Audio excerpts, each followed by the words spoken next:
I think one of the key things in the shuttle was so many times a lot of women or men, either one, want to give you $2 or something.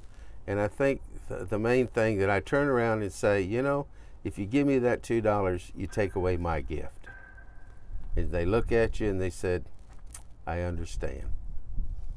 Well, I graduated Mountain Home in 1961, and then I done mentoring for 28 years down to Juvenile Services, and I've worked with the Chamber for about 35 years.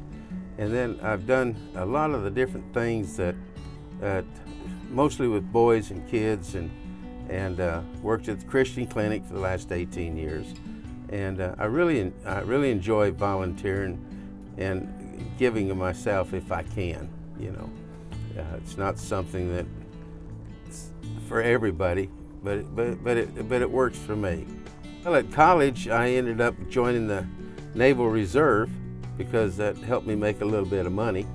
At that time, I think I made $78 a month, but I really, you know, $78 that time was a lot of money.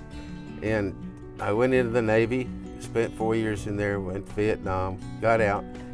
When I finished my tour, I got out for about 7 years, and then I got back in the Army because there's just not any ships around here, and it's hard to get a big aircraft carrier in this area.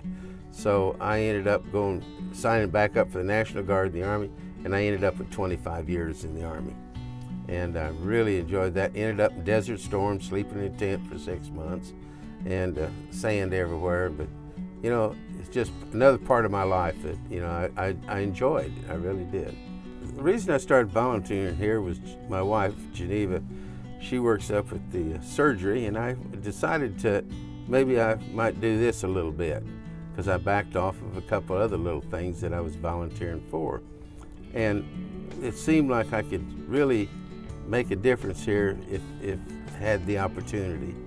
And so I started running the shuttle, and I really do like it. It's one of those things that it's not for everybody, but you know, they're just a lot of fun because people that get in them, they really appreciate you doing what you're doing, because a lot of people never make it to the main door, I can tell you. And it's something you either have a heart for or you don't, you know.